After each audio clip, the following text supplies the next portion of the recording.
नमस्कार, मैं आरती यादव आपके अपने YouTube channel biology with Aarti Yadav में आप सभी लोगों का हार्दिक स्वागत करती हूँ।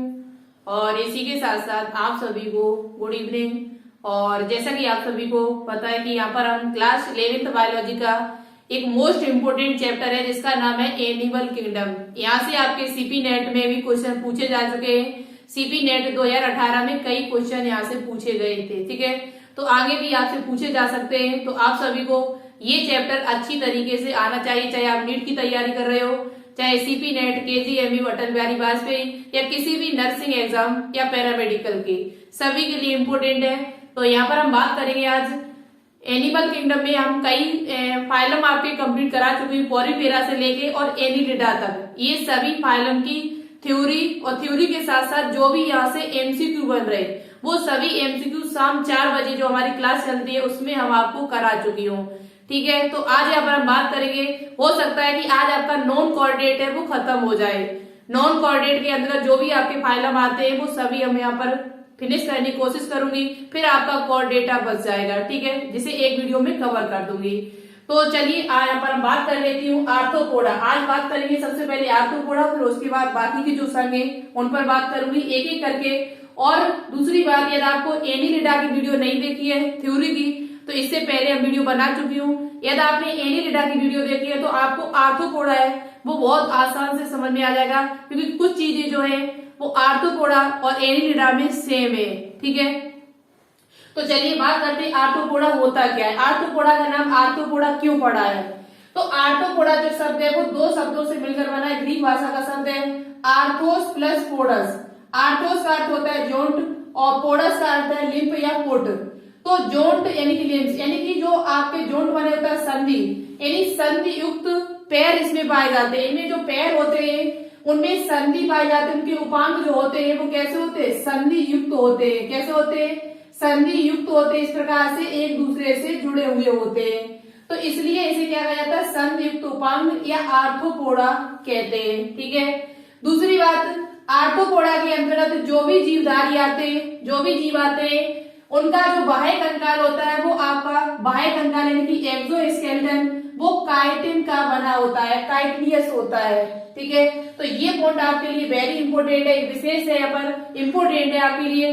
पूछा जा सकता है कि आर्थ्रोपोडा के जो जीव है उनके अंतर्गत जो भी प्राणी आते हैं उनका बाह्य कंकाल किसका बना होता है? तो वो आपका काइटिनियस होता है, यानी काइटिन का बना हुआ होता है। अब यहाँ पर हम देखते हैं कि पहली आपसे एक जो इम्पोर्टेंट क्वेश्चन पूछा जा सकता है और पूछा भी गया नीट में कि सबसे बड़ा संघ कौन सा है? सबसे एनिमल किंगडम में, जंतु जगत में सबसे बड़ा संघ कौन सा है? तो सबसे बड़ा संघ आपका इसे आर्थ्रोपोडा को माना जाता है। किसे? आर्थ्रोपोडा को। क्यों? क्योंकि इसमें आपका क्या होता है, दो जितने भी इस पृथ्वी पर जीवधारी जंतु है उसका 2/3 कीट है हमारे यहाँ। देखो आपको पता है कि 10 जंतुओं में से 7 कीट है। यार 10 जंतु है तो 10 में से देखा जाए तो 7 आपके कीट होंगे वहां पर। वैसे भी हमारी पृथ्वी पर कीटों की संख्या बहुत ज्यादा है, तो अधिकांश जो कीट आपके हैं वो सब आर्थ्रोपोडा में रखे गए हैं। कहाँ रखे गए? अपने आसपास जो भी आप मक्खी, कॉकरोच, बिच्छू, मधुमक्खी जो भी आप देखते हो, ये सभी आपके प्राणी जो है वो आर्थ्रोपोडा के अंतर्गत आते हैं। तो जितने भी इंसेक्ट है आपके, कीट है, लगभग 2/3, 2/3 कीट जो है आपके वो सभी आपके आर्थ्रोपोडा में रखे गए हैं। सबसे बड़ा संघ कौन सा आपका? तो आर्थ्रोपोडा। आपसे पूछा जाए कि सबसे बड़ा संघ बताइए तो आर्थ्रोपोडा। सेकेंड नंबर पे आपसे पूछा जाए कि सेकेंड नंबर में कौन सा आपका आएगा? तो सेकेंड नंबर में आपका होता है मोलिस्का। दूसरे नंबर का जो बड़ा फाइलम है आपका वो कौन सा है? मोलिस्का। तो दूसरा मोलिस्का, फर्स्ट आपका आर्थ्रोपोडा। उसके बाद अब देखो कुछ चीजें जो है एनिलिडा की और आर्थ्रोपोडा की सेम है। जैसे शरीर संगठन देख लिया जाए तो शरीर संगठन एनिलिडा में क्या था? अंग तंत्र प्रकार का। तो इसमें भी आपका अंग तंत्र ऑर्गन सिस्टम है। लेवल ऑफ ऑर्गेनाइजेशन देखा जाए तो कैसा है? अंग तंत्र। समिति देखी जाए तो द्विपार्श्व समिति, यही एनिलिडा में थी आपकी।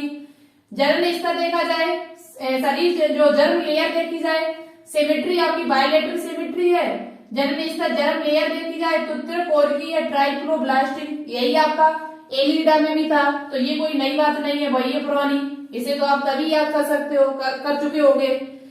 शरीर देखा जाए तो ऐसा ही एनीलिडा में था और ऐसा ही आपका किसमें आर्थ्रोपोडा में भी है। ऐसा ही आपने किसमें पढ़ा था, एनीलिडा में ही पढ़ा था कि शरीर जो है इनका वो खंडों में बटा होता है, इनकी इनमें खंडी भवन पाए जाते हैं। इनका शरीर जो होता है वो छोटे छोटे खंडों में बटा हुआ होता है, मेटामेरिज्म होते हैं इनमें, ठीक है। तो खंड, इनका शरीर जो होता है वो खंडों में बटा हुआ होता है। एनीलिडा, आर्थ्रोपोडा और कॉर्डेटा, इन तीनों में खंड पाए जाते हैं। सीलोम कैसी है, तो सीलोम इनकी सीलोमेट है, ऐसी एनीलिडा में थी, ये भी कोई नई बात नहीं है। सीलोम इनकी कैसी है, प्रभु ट्रू सीलोम पाई जाती है इनमें। परिसंचरण कैसा होता है, तो ये बात आपके लिए इंपॉर्टेंट है। आपने एनीलिडा को जब पढ़ा था तो एनीलिडा में जो परिसंचरण था, सर्कुलेटरी सिस्टम जो आपका था वो कैसा था, सर्कुलेटरी सिस्टम एनीलिडा का जो था वो बंद था। कैसा था, बंद, क्लोज सर्कुलेटरी सिस्टम था। लेकिन एनीलिडा और कॉर्डेटा में, दोनों में, लेकिन आर्थ्रोपोडा में जो आपका परिसंचरण है या बाकी का कोई भी संघ है आपका, एनीलिडा और आर्थ्रोपोडा को छोड़, एनीलिडा और कॉर्डेटा को छोड़कर, एनीलिडा और कॉर्डेटा को छोड़कर बाकी के जितने भी आपके फाइलम है सभी में खुला परिसंचरण पाया जाता है। तो ये पॉइंट आप याद कर लीजिए। पूछा जा सकता है कि आर्थ्रोपोडा में किस प्रकार का परिसंचरण पाया जाता है, परिसंचरण तंत्र होता है, तो वो आपका खुला यानी कि ओपन सर्कुलेटरी सिस्टम होता है। इनका रक्त जो होता है उसके बहने के लिए किसी प्रकार की कोई नलिका नहीं है, ऐसा ही पूरे शरीर में रक्त इनका बह रहा होता है, ठीक है। किसी प्रकार की कोई इनमें रक्त वाहिका नहीं पाई जाती है। उत्सर्जन आपको याद करना, ये आपके लिए इंपोर्टेंट है कि उत्सर्जन एक्सप्रेशन किसके द्वारा होता है, तो इनमें मेलपीगी नलिकाएं पाई जाती है। मेलपीगियन नलिका जिसे कहा जाता है, मेलपीगियन ट्यूब कहते हैं जिसे। हर्ट ग्रंथि यानी कि ग्रीन ग्लैंड्स होती है। कॉक्सल ग्रंथि यानी कि कॉक्सल ग्लैंड्स होती है। ये आपके लिए इंपोर्टेंट है। ये यहाँ से आपसे क्वेश्चन पूछा जाए मेलपीगी नलिकाएं किनमें होती है, तो आर्थ्रोपोडा को वर्गों में, कई वर्गों में बांटा गया, जिनमें से मुख्य आपको 3 हम अभी आपको बता देंगे यहाँ पर कि जिसमें इंसेक्टा आता है, इंसेक्टा के बाद आपका एक और एक्टिनोइड आता है। तो किसमें आपका इंसेक्टा जो होते हैं, कीट जितने भी होते हैं उन सभी में मेलपीगी नलिकाएं होती है, मेलपीगियन नलिकाएं। मेलपीगियन नलिकाएं जो होती है वो किसमें पाई जाती है, कीटों में, उत्सर्जन के लिए, अपशिष्ट पदार्थों को बाहर निकालने के लिए। उसके बाद परिवर्तन कैसा होता है, तो प्रत्यक्ष अप्रत्यक्ष दोनों प्रकार का होता है। जो डेवलपमेंट होता है वो डायरेक्ट और इनडायरेक्ट दोनों प्रकार का इनमें परिवर्तन पाया जाता है। लार्वावस्था भी होती है इनमें, लार्वावस्था भी होती है और प्रत्यक्ष यानी कि अप्रत्यक्ष भी, उनका शिशु से डायरेक्ट वयस्क भी बन जाता है। दूसरी बात, इनमें नर और मादा जो होते हैं वो अलग अलग होते हैं। ये पॉइंट आपके लिए इंपोर्टेंट है, इसे याद कर लीजिएगा कि आर्थ्रोपोडा के अंतर्गत जो भी जीवधारी, जो भी प्राणी आते हैं उनमें नर और मादा अलग अलग होते हैं, कि वो डायोसियस होते हैं। कैसे होते हैं, डायोसियस, ठीक है। उसके बाद आपको क्या याद करना है यहाँ पर, तो उसके बाद आपको याद करना है कि इनका शरीर सिर, बच्च तथा उदर, इनका शरीर जो होता है वो सिर, बच्च और उदर में विभाजित होता है। कैसे, देखो, तो ये इनका शरीर सिर है, सिर के बाद ये इनका बच्च है और बच्च के बाद इनका ये उधर पार्ट है। तो ये आपका सिर हो जाएगा, सिर के बाद ये आपका क्या हो जाएगा, बच्च हो जाएगा, थोरेक्स पार्ट, और ये आपका हो जाएगा उधर पार्ट, जिसे कहा जाता है एब्डोमेन। तो इनका शरीर जो होता है वो 3 भागों में बटा होता है, तभी तो कहा जाता है कि इनमें खंड पाए जाते हैं। इनका शरीर जो है, जैसे हमारा शरीर खंडों में बटा हुआ है वैसे इनका बटा हुआ है। तो इनका ऊपर वाले भाग को सिर कहा जाता है, फिर हमारा बच्च, बच्च के बाद फिर क्या आता है, उधर। तो 3 पार्टों में इनका शरीर बटा हुआ होता है। अब यहाँ पर हम बात करेंगे आगे, इतनी बातें को, ये चीज तो आपको एनीलिडा में आप सीख चुके होंगे, इनको नहीं सीखना है, ये तो वही बात है पुरानी आपकी, ठीक है। एनीलिडा में जो पाया जाता था वही आपका आर्थ्रोपोडा में है, लेकिन इसके बाद जो भी हमने पॉइंट यहाँ पर लिखे हुए, इनका बाह्य कंकाल जो होता है वो किसका बना होता है, तो ये काइटिन का बना होता है। ये आपको याद कर लेना है। सबसे बड़ा संघ कौन सा है, तो आर्थ्रोपोडा है। सेकंड नंबर का कौन सा है, तो मोलिस्का है। उसके बाद इनका शरीर कितने भागों में विभाजित होता है, 3 भागों में होता है, सिर, बच्च, उदर। अब बात करेंगे इनमें उत्सर्जन के लिए क्या होता है, तो मेलपीगियन नलिकाएं, हरित ग्रंथि और कॉक्सल ग्रंथि। अब ये होती किन किन में, बिच्छू में कौन सी होती है, सिल्वर फिश में आपकी कौन सी होती है, कीटों में आपकी कौन सी होती है, तो इनमें सभी में अलग अलग प्रकार से, वो अभी हम आपको यहाँ पर बता रहे हैं, ठीक है। इतना आप स्क्रीनशॉट ले लो, नहीं तो आप अपनी कॉपी पर नोट कर लो। आर्थ्रोपोडा के वर्ग। अब आपको यहाँ पर पता चलेगा कि किसमें कॉक्सियल ग्लैंड्स पाई जाती है, किसमें मेलपिगियन ग्लैंड और किसमें आपकी ग्रीन ग्लैंड्स पाई जाती है। देखो वैसे तो आर्थ्रोपोडा को कई वर्गों में बांटा गया है, लेकिन मुख्यतः हम आपको यहाँ पर 3 बता रहे हैं जो आपके लिए इम्पोर्टेंट है। सबसे पहले क्रिस्टेशिया, इंसेक्टा और एरिथ्मिडा। एरिथ्मिडा जो आपका है जिसमें हमारे मकड़ी और बिच्छू आते हैं। और यहाँ पर एक चीज और आप देखोगे कि यहाँ पर श्वसन के लिए भी अंग है, ठीक है। अभी तक आपने श्वसन के लिए अंग नहीं देखे, लेकिन यहाँ पर श्वसन भी हो रहा है किसी न किसी माध्यम से। तो जैसे एर्किनिडा में बात की जाए तो एर्किनिडा में उत्सर्जन के लिए कॉक्सियल ग्लैंड से, लेकिन इसमें श्वसन के लिए बुक लंग्स से। क्या है आपके बुक लंग्स, जिसे हिंदी में कह सकते हैं पुष्ट फेफड़े, जिसे हिंदी में क्या कहा जा सकता है, पुष्ट फेफड़े। पुस्तक की तरह कुछ फेफड़े हैं इसमें, जिसकी सहायता से ये श्वसन करते हैं। क्या करते हैं, श्वसन यानी रेस्पिरेशन की क्रिया करते हैं। कौन, मकड़ी और बिच्छू। आपसे क्वेश्चन पूछा जाए कि मकड़ी और बिच्छू में किसके द्वारा श्वसन होता है, तो आपका बुक लंग्स पुष्ट फेफड़ों के द्वारा। और ये किस वर्ग में इनको रखा गया है, तो मकड़ी और बिच्छू को एर्किनिडा में रखा गया है। इनमें उत्सर्जन के लिए क्या पाया जाता है, उत्सर्जन के लिए इनमें क्या होता है, तो उत्सर्जन के लिए इनमें कॉक्सियल ग्लैंड्स पाई जाती हैं, जो अभी हमने आपको थोड़ी देर पहले तीनों के नाम बताए थे। उसके बाद इंसेक्टा, जिसमें आपके कीटों को रखा गया। अधिकांश जो कीट है वो आपके इंसेक्टा में आते हैं।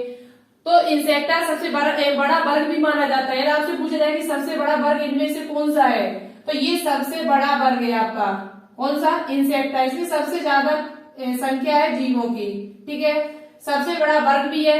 और इसमें उत्सर्जन के लिए मेलपिगियन नलिकाएं पाई जाती है। जहां से आपसे क्वेश्चन पूछा जाता है कि मेलपिगियन नलिकाएं किसमें पाई जाती है, तो वो आपके इंसेक्टा में। इसमें श्वसन के लिए क्या है, तो ट्रेकिया है, श्वसन नलिकाएं। और इसके उदाहरण क्या है, इंसेक्टा में आप याद कर लो सिल्वर फिश, जो बहुत इंपॉर्टेंट है आप सभी के लिए। कहने के लिए यहाँ पर पीछे फिश शब्द लगा है, लेकिन ये फिश नहीं है। अवास्तविक मछलियां, कुछ मछलियां हैं जो आपकी अवास्तविक है। जैसे आपका यही हो जाता है सिल्वर फिश है, आपका क्या है, सिल्वर फिश है, जो आपकी कैसी है, अवास्तविक मछली नहीं है। कहने के लिए इसमें फिश लगा है, लेकिन ये मछली नहीं है। तो आपसे ऐसा भी क्वेश्चन आ सकता है कि निम्न में से अवास्तविक मछली कौन सी है, तो आपकी सिल्वर फिश है, आपकी एक आपकी कटल फिश है, अभी हम आगे बात करेंगे इस पर। कटल फिश है आपकी, एक आपकी स्टार फिश है जो इकाइनोडर्मेटा में आती है। तो ये कुछ ऐसी फिश है। एक आपकी और है, आगे अगले में आप बताएंगे उसमें आपकी आने वाले फाइलम में। तो ये कुछ ऐसी फिश है जो कहने के लिए इनके पीछे फिश लगा सकते, लेकिन ये फिश आपकी नहीं है। तो आपसे पूछा जाए कि सिल्वर फिश किस संघ में आती है, तो फाइलम आर्थ्रोपोडा के अंतर्गत आती है। फाइलम आर्थ्रोपोडा के अंतर्गत आपकी कौन सी आती है, सिल्वर फिश, ठीक है। और कॉकरोच में क्या होता है, तो कॉकरोच में मेलपिगियन नलिकाएं होती है उत्सर्जन के लिए। श्वसन के लिए इनमें क्या होता है, ट्रेकिया होते हैं। बात करते हैं क्रिस्टेशिया की। क्रिस्टेशिया में उत्सर्जन के लिए ग्रीन ग्लैंड्स होती है, हरित ग्रंथियां होती है। श्वसन के लिए इनमें क्लोम होते हैं, गिल्स होते हैं। श्वसन के लिए इनमें क्या पाए जाते हैं, गिल्स पाए जाते हैं यहाँ पर, ठीक है। और साथ ही साथ इनमें बुक गिल्स भी होते हैं, पुष्ट क्लोम भी पाए जाते हैं, बुक गिल्स भी इनमें पाए जाते हैं। उदाहरण देखा जाए तो झींगा, प्रॉन जो है वो आपका क्रिस्टेशिया के अंतर्गत आता है। तो प्रॉन है आपका, सिल्वर फिश है, कॉकरोच है, आपका ये बिच्छू है, मकड़ी है, जो भी आसपास आप देखते हो। आपने और भी कुछ नाम लिखे हुए जो नीचे है, ये सभी आर्थ्रोपोडा के अंतर्गत आते हैं। किसके अंतर्गत आते हैं, आर्थ्रोपोडा के, ठीक है। उसके बाद हम बात करते हैं उदाहरण कुछ इंपोर्टेंट है आर्थिक रूप से महत्वपूर्ण कीट कौन कौन से, आपसे क्वेश्चन पूछा जा सकता है और पूछा भी गया है कि निम्न में से कौन सा आर्थिक रूप से महत्वपूर्ण कीट है जो फाइलम आर्थ्रोपोडा के अंतर्गत आता है। तो आपका एपिस है, एपिस इंडिका, जिसे मधुमक्खी कहते हैं, मधुमक्खी हनी भी जिसे शहद निकाला जाता है। बोमिकस मोराई, जो आपका रेशम कीट प्राप्त होता है, रेशम कीट का कीड़ा है, रेशम कीट भी इसे कहते हैं, ठीक है। बोमिकस मोराई जो है उसको क्या है, रेशम कीट है, ये इससे रेशम प्राप्त किया जाता है। ये भी हमारे लिए आर्थिक रूप से, हमारे इकोनॉमिक रूप से देखा जाए तो महत्वपूर्ण, इससे भी हम पैसा पैदा कर सकते हैं, रेशम से भी, शहद से भी। इनके बहुत अच्छी यानी कि वो किए जाते हैं, इनका उद्योग चलाए जाते हैं, जिनकी सहायता से रेशम प्राप्त किया जाता है, जिससे हम क्या कर सकते हैं, रुपए भी अपने पैदा कर सकते हैं। तो ये भी इम्पोर्टेंट है आपके लिए। लेसी पर जैसे लाख निकाला जाता है, लाख जो आपकी निकलती है वो किससे निकलती है? लेसिफर से, जिसे लेग इंसेक्ट भी कहा जाता है। तो ये तीनों ही आपके आर्थिक रूप से महत्वपूर्ण कीट है। उसके बाद रोग भाग, कुछ ऐसे रोग भाग है जो आर्थ्रोपोडा के अंतर्गत आते हैं, जैसे एनाफ्लीज। एनाफ्लीज मच्छर जो है जिससे हमारा क्या होता है? मलेरिया रोग फैलता है। एनाफ्लीज से आपका क्या होता है? मादा एनाफ्लीज मच्छर से मलेरिया रोग फैलता है। यही मादा एनाफ्लीज मच्छर प्लाज्मोडियम को लेके आता है, जिससे हमारा क्या होता है? मलेरिया रोग हमको हो जाता है। क्यूलेक्स मच्छर जिससे हमें फाइलेरिया रोग होता है, हाथी पांव जिसे कहते हैं। और एडीज मच्छर जिससे हमें क्या होता है? चिकनगुनिया होता है। चिकनगुनिया नाम का एक बुखार आपने देखा, वायरस के द्वारा होने वाला रोग है। और एक आपका डेंगू बुखार, डेंगू बुखार जिसे हड्डी तोड़ बुखार भी कहा जाता है, हड्डी तोड़ बुखार भी जिसे कहते हैं, ये भी वायरस के द्वारा होता है। तो इसे लेके कौन आएगा इस वायरस को? तो इस वायरस को ले जाने वाला कौन है? इसका वाहक कौन है? इनका वाहक जो है आपका वो कौन है? एडीज मच्छर, मादा एडीज मच्छर, जो एक प्रकार का आर्थ्रोपोडा में आता है, जो एक प्रकार का सदस्य आर्थ्रोपोडा के अंतर्गत आता है। उसके बाद बात करते हैं कि एक की है आपका कीट है जिसका नाम है टिड्डा, जो फसलों को बर्बाद करता है, फसलों को बहुत ज्यादा हानि पहुंचाता है। ये टिड्डा जिसे लोकिस्टा कहा जाता है, इसे यूथ टीडर कहा जाता है। ये एक सामाजिक समूह में रहने वाला जीव है, ग्रुप में रहता है। ऐसा नहीं कि एक टिड्डा आपको मिले, एक टिड्डा नहीं मिलेगा। कभी भी याद रखें, टिड्डा जो रहते हैं वो हमेशा ग्रुप में रहते हैं। कैसे रहते हैं? ग्रुप बना के, समूह बना के। तो इन्हें ग्रेगेरियस पेस्ट कहा जाता है, जैसे कि लोकिस्टा। एक आपका आर्थ्रोपोडा के अंतर्गत एक जीव आता है जीवित जीवाश्म में, जो आपका लिविंग फॉसिलस है, जिसका नाम है लिमुलस। लिमुलस नाम का एक जीव है जो आर्थ्रोपोडा के अंतर्गत आता है। ऐसे ऐसे नाम मिलेंगे जो आपको याद भी ना हो सके, लेकिन इनको बार बार यदि आप रिवाइज करेंगे तो ये याद हो जाएंगे। ठीक है, तो जीवित जीवाश्म किसे कहा जाता है? लिमुलस को कहा जाता है, जिसे किंग क्रैब के नाम से भी जाना जाता है। किंग क्रैब के नाम से जाना जाता है, जो एक प्रकार का जीवित जीवाश्म है जिसे संघ आर्थ्रोपोडा के अंतर्गत रखा गया है। तो ये आप लोग देख लीजिएगा, इसकी स्क्रीनशॉट ले लो। ये चीज बहुत आपके लिए इंपॉर्टेंट है। ये उदाहरण जो है वो हर फाइलम के उदाहरण आपके लिए इंपॉर्टेंट है। सबसे ज्यादा जो क्वेश्चन आपसे पूछा जाता है वो उदाहरण से पूछा जाएगा। फिर उसके बाद जो उसकी विशेषता है, जो मेन विशेषता होती है, वो आपसे पूछी जाती है। तो आप ये उदाहरण याद कर लो और इनको ये उत्सर्जन के लिए क्या क्या है इसमें ये याद कर लो। अब हम इसके बाद बात करेंगे आगे आर्थ्रोपोडा के बाद मोलिस्का पर। ठीक है, अब यहाँ पर हम बात करते हैं फाइलम मोलिस्का। फाइलम मोलिस्का आपका इतना ही है। इसे जो भी क्वेश्चन आपके एग्जाम में बनते हैं फाइलम मोलिस्का से, वो यही से बनेंगे। सबसे ज्यादा जो यहाँ पर क्वेश्चन बनते हैं आपके वो उदाहरण से बनते हैं। ठीक है, तो देखो फाइलम मोलिस्का को सबसे पहले कोमल शरीर वाला प्राणी कहा जाता है। आर्थ्रोपोडा को संयुक्त पाद, यानी उनके जो पैर थे वो जुड़े हुए थे, जोड़ थे उनमें, तो उन्हें संयुक्त उपांग के नाम से जाना जाता था। लेकिन मोलिस्का को कोमल शरीर वाले प्राणी कहा जाता है। दूसरी बात, यह दूसरा सबसे बड़ा प्राणी संघ है। सेकेंड नंबर का पूछा जाए, फर्स्ट आर्थ्रोपोडा है, तो सेकेंड नंबर का आपका प्राणी जो फाइलम है आपका वो आपका मोलिस्का है। ठीक है, कौन सा आपका? मोलिस्का। उसके बाद आपको याद करना है यहाँ पर कि इनका आवास कहाँ है, कहाँ पर ये रहते हैं। तो स्थली है आपके, लवड़ी है, कुछ आपके लवड़ी है, कुछ आपके अलवड़ी है, यानी कि कुछ आपके स्थल पे पाए जाते हैं और कुछ आपके जो लवड़ पे यानी कि मरीन वाटर में, और कुछ आपके जो है वो फ्रेश वाटर में पाए जाते हैं, कि अलवड़ीय पानी में, जल में पाए जाते हैं। इतनी बात समझ। शेष आपको जितना आपने आर्थ्रोपोडा में याद किया था, शरीर संगठन यानी कि लेवल ऑफ ऑर्गेनाइजेशन, यानी कि उनका शरीर संगठन कैसा है, तो अंग तंत्र प्रकार का उनका भी था आर्थ्रोपोडा के जीवों का, और मोलिस्का में भी वही होगा आपका। तो आपको पीछे वाला ही सब पूरा याद करना है। ठीक है, शरीर संगठन में आपसे पूछा भी नहीं जाएगा क्योंकि पीछे जो फाइलम है उनका भी वही है, इसलिए तो आप याद कर लो। फिर भी शरीर संगठन जो आपका है वो आपका कैसा है, अंग तंत्र प्रकार का। सीलोम आपसे पूछी जाए तो ट्रू सीलोम है।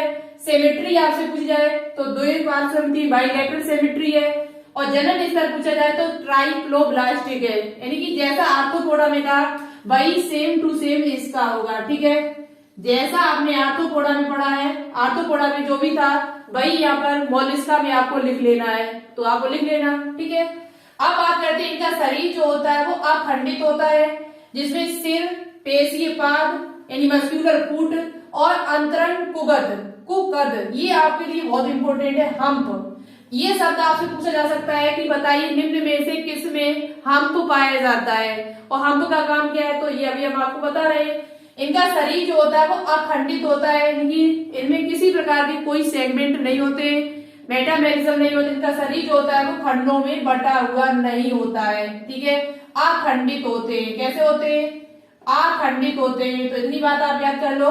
और ये सबसे बड़ा प्राणी संघ है, ये आप याद कर लेना, इसे लिख लेना कहीं पर अच्छी तरीके से। वो भी कैसा? दूसरा, सेकेंड नंबर का सबसे बड़ा संघ है। अखंडित शरीर होता है जो 3 भागों में बटा होता है, सिर, हेड, पेशी पाद यानी कि मस्कुलर फुट, और तीसरा आपका कुकद जिसे हम्प कहते हैं। ये क्या कहा जाता है? हम्प। अब ये हमने एक यहाँ पर फिगर बनाया जिसके माध्यम से आप समझ सकते हो कि यहाँ पर क्या क्या पाया जाता है और किसे क्या कहते हैं। तो क्वेश्चन आपसे सबसे पहले पूछा जाएगा कि यहाँ पर जो सेल होता है, कवच होता है, वो होता है या नहीं होता है। तो कुछ में आपका कवच पाया जाता है और कुछ प्राणी ऐसे हैं जिनमें कवच नहीं पाया जाता है, ठीक है। तो यहाँ पर हमने आपको कवच दिखा दिया। दूसरी बात, इनका ऊपर वाला जो सिरा होता है इसे हम्प कहते हैं, जिसे कुकद कहा जाता है। कुकद और कवच के बीच में आपका एक स्थान, कवच के जस्ट नीचे, या कह सकते हो कुकद के ऊपर क्या पाया जाता है, तो कुकद के ऊपर आपका प्रभार इनकी मेंटल पाया जाता है। कुकद के ऊपर आपका क्या होता है? मेंटल यानी प्रभार। एक शब्द आपको याद कर लेना कि प्रभार किसमें पाए जाते हैं, मेंटल किसमें पाया जाता है। तो मेंटल जो आपके होते हैं वो मोलस्का संघ के प्राणियों में पाया जाता है, जो इसकी सुरक्षा के लिए है। उसके बाद हम्प और प्रभार के बीच में जो जगह खाली डली हुई है, ये गुहा जो खाली डली हुई है, इसे प्रभार गुहा कहा जाता है, जिसे मेंटल कैविटी कहते हैं। इसके बीच में प्रभार और हम्प के बीच में, और प्रभार और हम्प के बीच में जो आपकी प्रभार गुहा है, कैविटी है, इसके बीच में ही आपके पंख के समान गिल पाए जाते हैं। जो आपको ये संरचना दिखाई दे रही होगी, ये वाली पंख के समान, किसके समान? पंख के समान एक संरचना जो आपको दिखाई दे रही है, इसे गिल कहते हैं, जो इसके श्वसन और उत्सर्जन में सहायक होता है। ये जो आपको हिस्सा दिखाई दे रहा है, ये वाला, इसे हेड कहते हैं। क्या कहते हैं? हेड यानी कि सिर। क्या कहते हैं इसे? हेड यानी कि सिर कहते हैं। इसमें सबसे मुख्य ये जो आपको दिख रहा है, ये सिस्टम, ये डाइजेस्टिव सिस्टम है। यहाँ से ये भोजन लेगा, उसका पाचन होगा और यहाँ से बाहर निकल जाएगा, ठीक है, अपशिष्ट पदार्थ जो भी होंगे। उसके बाद तीसरा ये आपको दिख रहा है, तीसरा खंड, जिसे पेशीय पाद कहते हैं, जिसे मस्क्यूलर फुट कहा जाता है। तो इनका शरीर 3 भागों में बटा होता है, सिर, हम्प और मस्क्यूलर फुट। सिर, हम्प, मस्क्यूलर फुट। हम्प और हम्प के ऊपर क्या होता है? मेंटल होता है। मेंटल के ऊपर क्या होता है? तो सेल कवच होता है।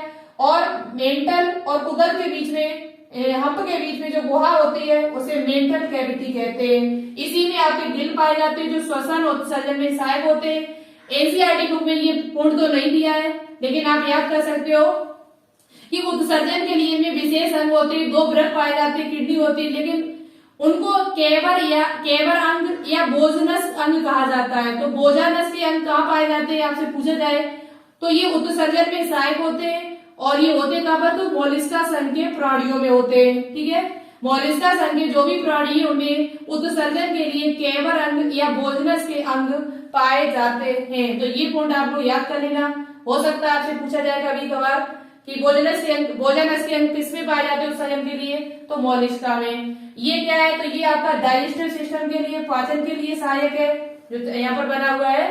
और एक बात यहाँ पर है कि यहाँ पर इनके मुख में, ये इनका मुख है, इनके मुख में एक रेती के समान फाइल लाइक एक संरचना पाई जाती है, जिसे रेडुला कहा जाता है। ये सबसे इंपोर्टेंट है तुम्हारे लिए, इस पे आप स्टाइल लगा लीजिए। पूछा जाए आपसे कि रेडुला या रेती जिब्बिया कहाँ पाई जाती है, रेडुला क्या होता है यहाँ पर?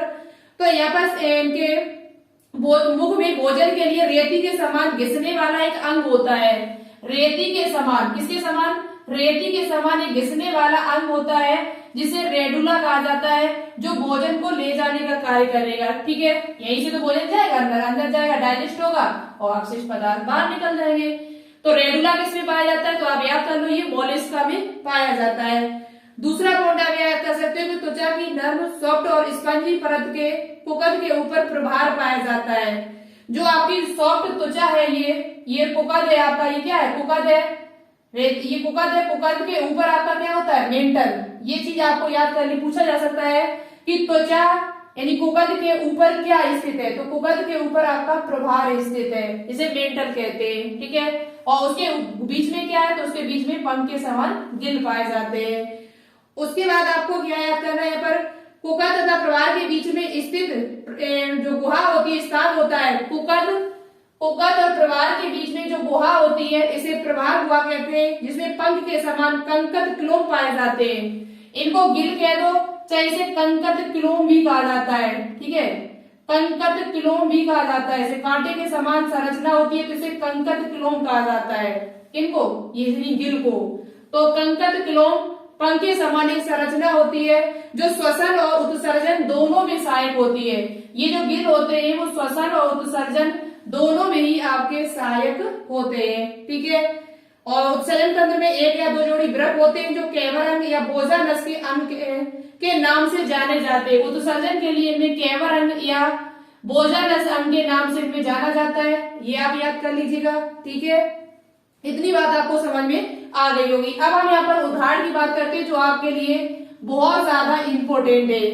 सबसे पहले इसमें आता पायला, जिसे एप्पल स्नेल कहा जाता है, जिसे सेब घोंगा के नाम से भी जाना जाता है। हिंदी में अगर आप देखोगे, हिंदी में आपको शब्द मिलेगा सेब घोंगा, क्या मिलेगा, सेब घोंगा, ठीक है।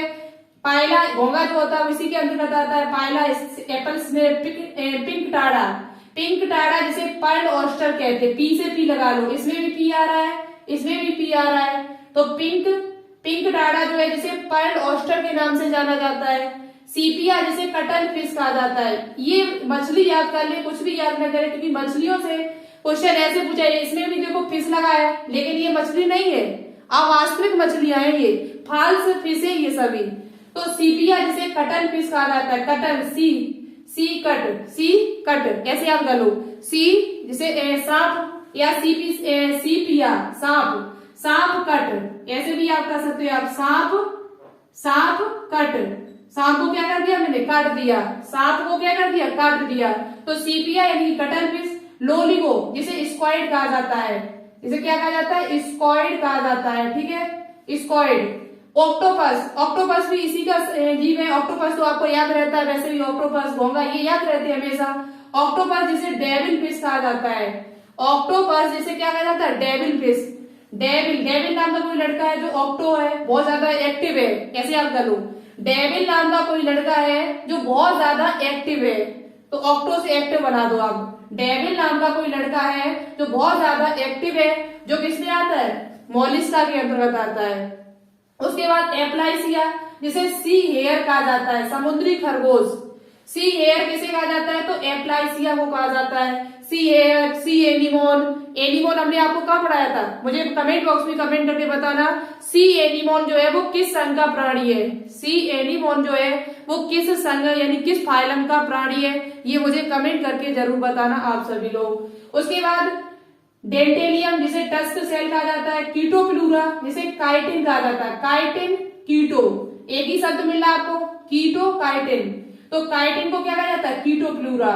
तो ये कुछ उदाहरण हैं जिनके आपको ये नाम जो उपनाम दिए हुए हैं ये जरूर याद कर लेने, क्योंकि आपसे ऐसे क्वेश्चन दिया जाएगा, निम्न में से सी हेयर क्या है, सी हेयर का दूसरा नाम क्या है, तो एप्लाइसिया है।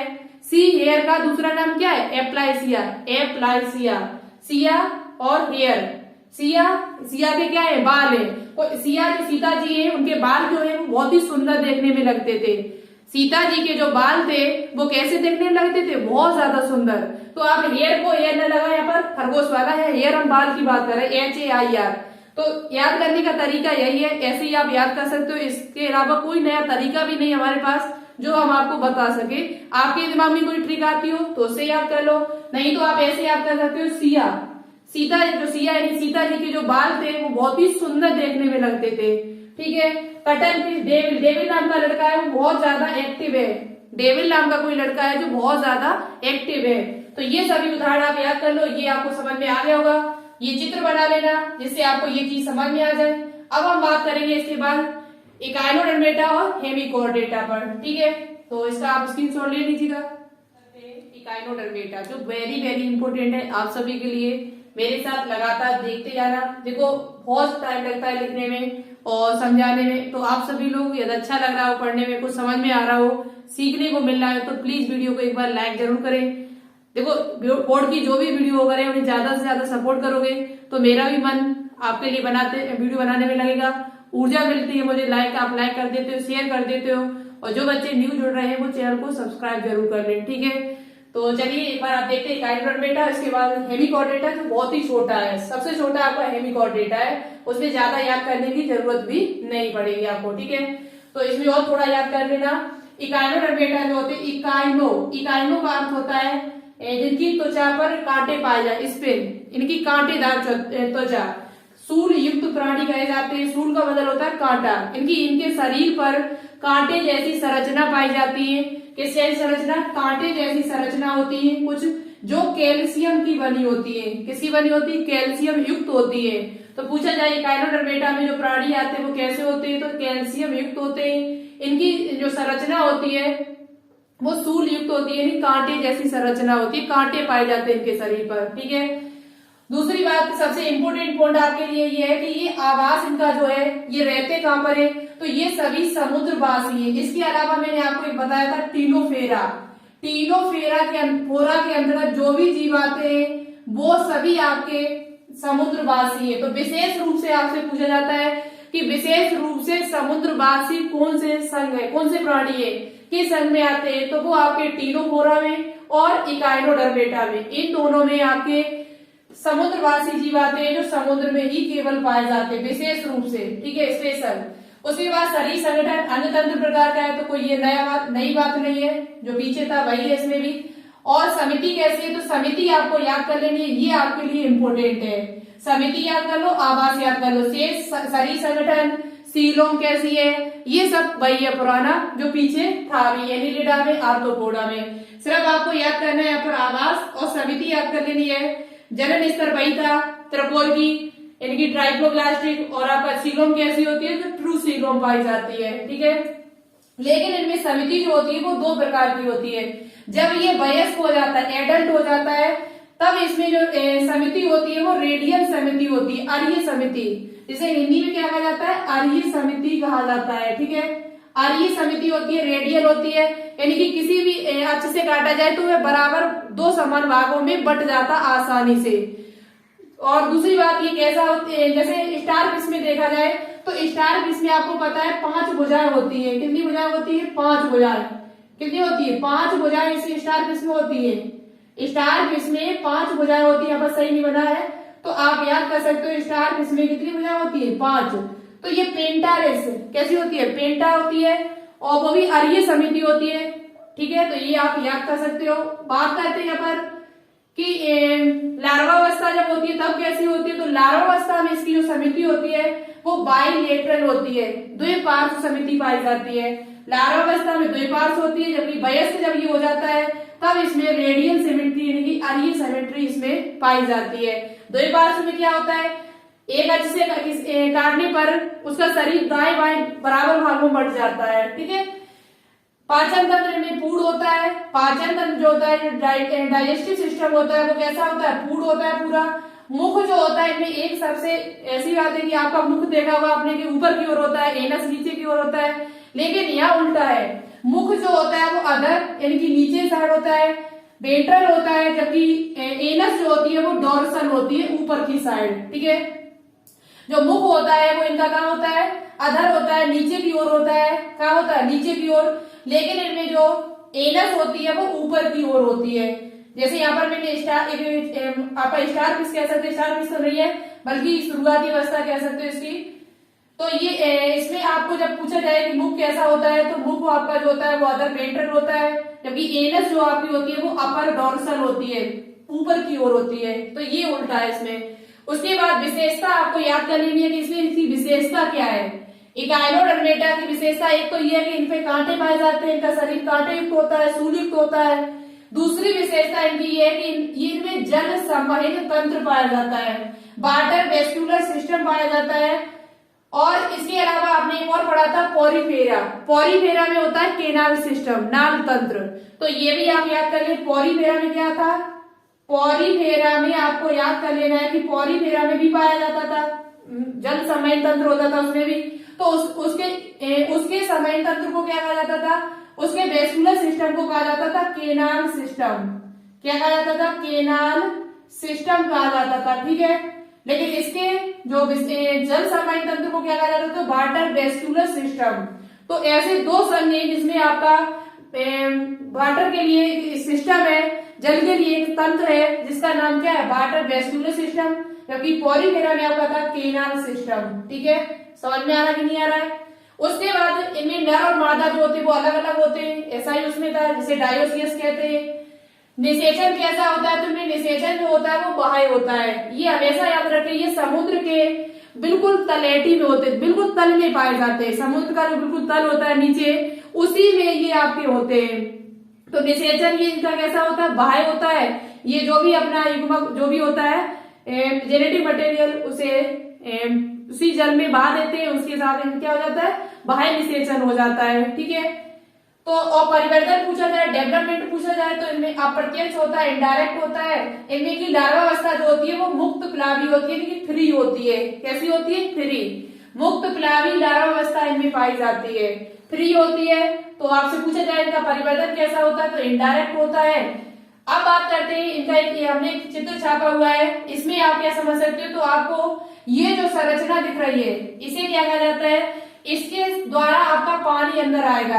क्या अंदर आएगा, जल अंदर आता है, और यहाँ से आने के बाद यहाँ पर आएगा, और इसमें आने के बाद इन संरचनाओं के द्वारा, जो आपको ये संरचनाएं दिख रही है, इनके द्वारा चारों तरफ इनमें क्या जाता है, पानी आपका जाता है। ठीक है, और बाहर जब ये निकलेगा तो ट्यूब फीड के द्वारा, किसके द्वारा, ये ट्यूब फीड आपको दिखाई दे रहा है, इनके द्वारा पानी जो होता है वो बाहर निकल जाता है। ट्यूब फीड का कार्य क्या है, तो ट्यूब फीड का कार्य श्वसन भी है, श्वसन में भी ये सहायक है, भोजन को पकड़ने में भी सहायक है, ये भोजन को पकड़ने में भी ये सहायक है।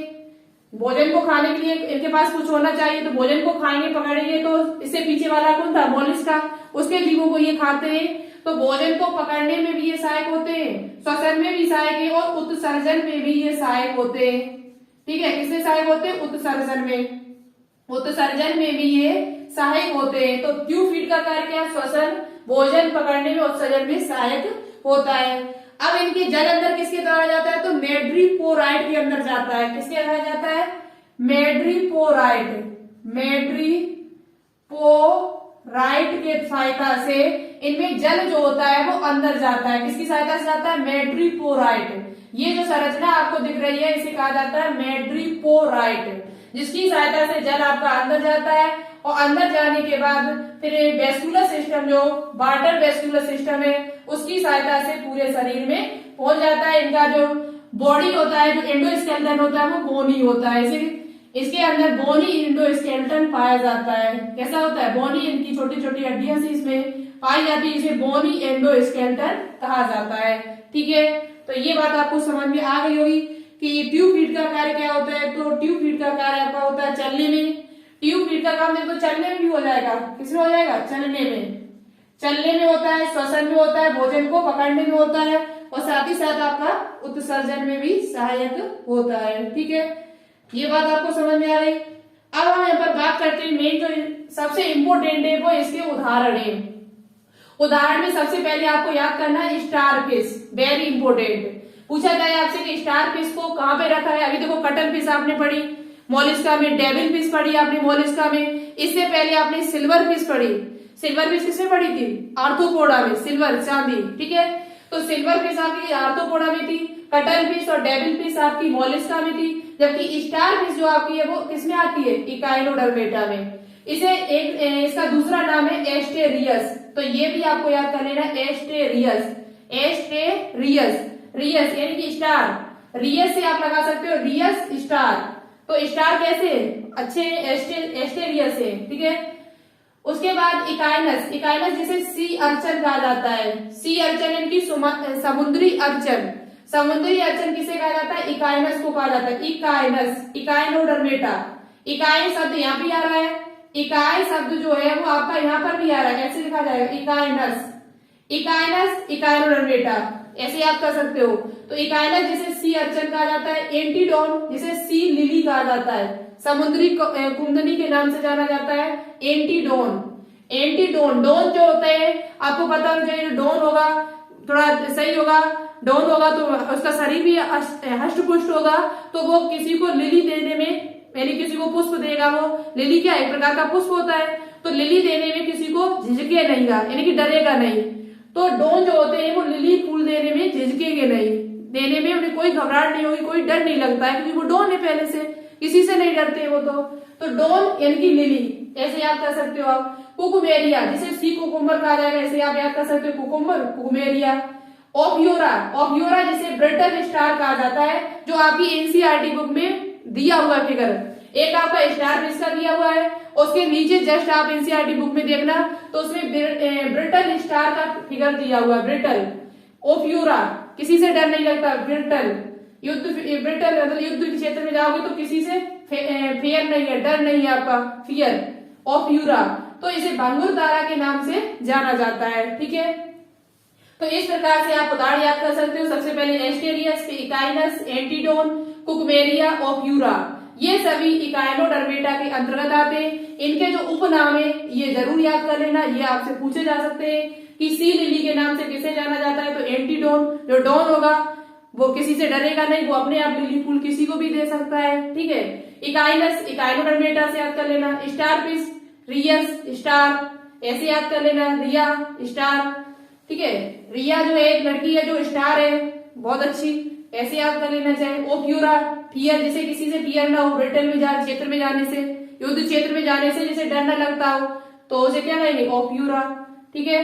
तो हमारे हिसाब से जितना मुझे याद आप कर सकते हो, अपनी द्वारा कोई ट्रिक आपको ये पता हो इनकी ट्रिक, तो वो भी आप मुझे बता देना कमेंट बॉक्स में कमेंट करके, तो उसे हम देख लेंगे। अब आपका लास्ट बचा है यहाँ पर हेमिकॉर्डेटा, जो बहुत ही छोटा है, बहुत कम शब्दों में आप समझ सकते हो। तो इसमें सबसे इंपोर्टेंट जो पॉइंट आपको याद करना है वो आवास, समिति और विशेषता। इनकी विशेषता क्या है, इनमें जल समयन तंत्र इनमें पाया जाता है, वाटर वेस्कुलर सिस्टम इनमें पाया जाता है। अब देखो, अब बात करते हैं हम यहाँ पर हेमिकॉर्डेटा।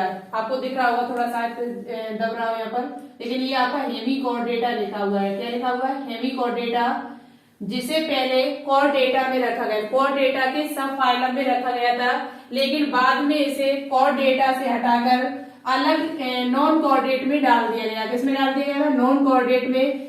आपको पता है कि नॉन कॉर्डेट में क्या आते हैं, वे सभी फाइलम आते हैं जिसमें आपकी पृष्ठ रज्जु नहीं पाई जाती है, नोटोकॉर्ड नहीं पाई जाती है। तो पॉरीफेरा से लेके और हेमिकॉर्डेटा तक सभी आपके फाइलम किसके में आते हैं, नोटोकॉर्ड के अंतर्गत आते हैं, नॉन कॉर्डेट होते हैं वो आपके, यानी कि पॉरीफेरा से लेकर और हेमिकॉर्डेटा तक जितने भी फाइलम है वो सभी नॉन कॉर्डेट के अंतर्गत, नहीं उनमें पृष्ठ रज्जु नहीं पाई जाती है, तो वो नॉन कॉर्डेट कहे जाते हैं, ठीक है। तो ये नॉन कॉर्डेट में इन्हें बाद में रखा गया। इनमें एक संरचना देखी गई थी कॉर्डेटा, वो नोटोकॉर्ड जैसी एक संरचना देखी गई थी,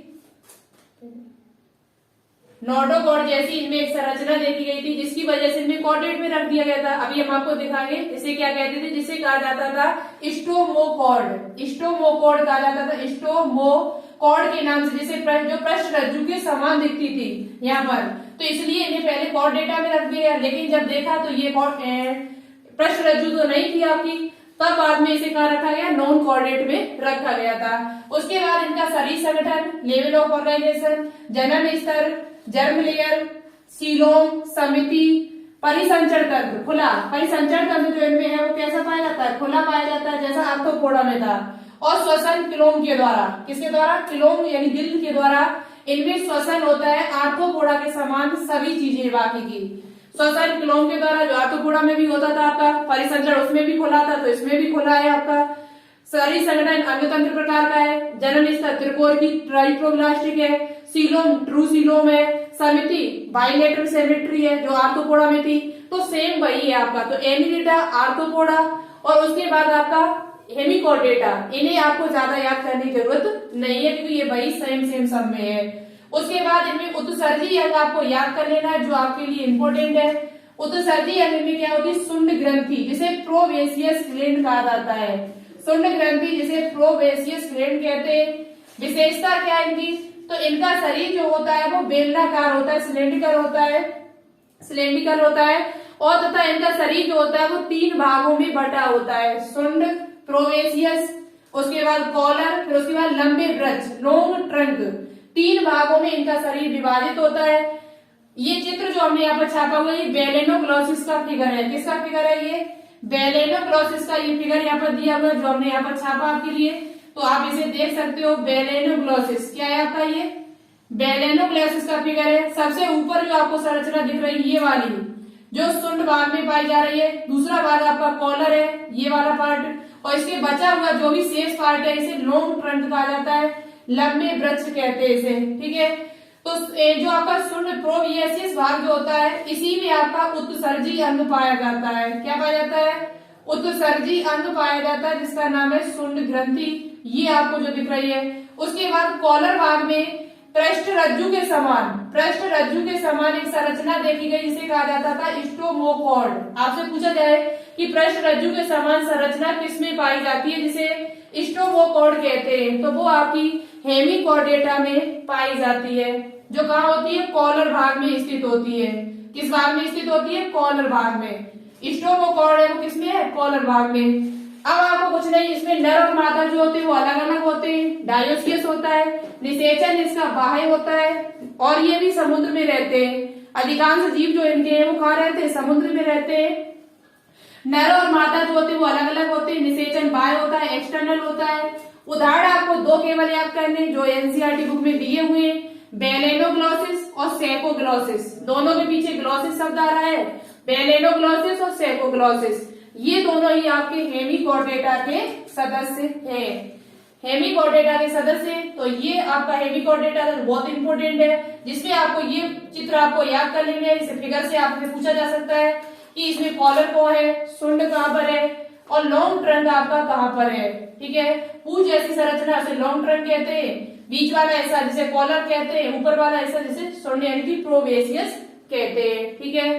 तो आपको समझ में आ गया होगा कि इसमें क्या क्या दिया था। और आप सभी से यही कहना है मेरा कि आर्थ्रोपोडा, एनिलिडा और हेमिकॉर्डेटा, इकाइनोडर्मेटा, मोलस्का, इन सभी के आप एग्जाम्पल 2-2 एग्जाम्पल सभी के जरूर लिखें। कमेंट बॉक्स में कमेंट करके वीडियो कैसी लगी ये भी बताएं मुझे कमेंट बॉक्स में, सभी लोग जितने लोग देख रहे हो, और लाइक जरूर करिएगा अच्छी लगी हो तो। और जो भी हम क्वेश्चन पूछे उनका आंसर जरूर दीजिएगा। 2-2 दांत सभी के लिखने हैं आपको, ठीक है। आज आपका नॉन कोऑर्डिनेट खत्म हो गया, नॉन कोऑर्डिनेट आज आपका खत्म हो गया। उसके बाद आपको कोऑर्डिनेटा जो है वो हम कल करा देंगे, ठीक है। कल या परसों में टाइम निकाल दें, हम आपको कोऑर्डिनेटा की थ्योरी करा देंगे। तो चलिए आज के लिए इतना ही रखते हैं। हेलो करो, हेलो करो इनसे, हेलो। बस देखो ये हमारे भतीजे साहब हैं जो हमने आपको दिखा दिए, ठीक है। पढ़ोगे यहाँ पर, कुछ पढ़ोगे? नहीं पढ़ोगे तो चलो बाय कर दो इनसे, बाय, टाटा। चलिए तो थैंक यू सो मच। जय हिंद, जय भारत।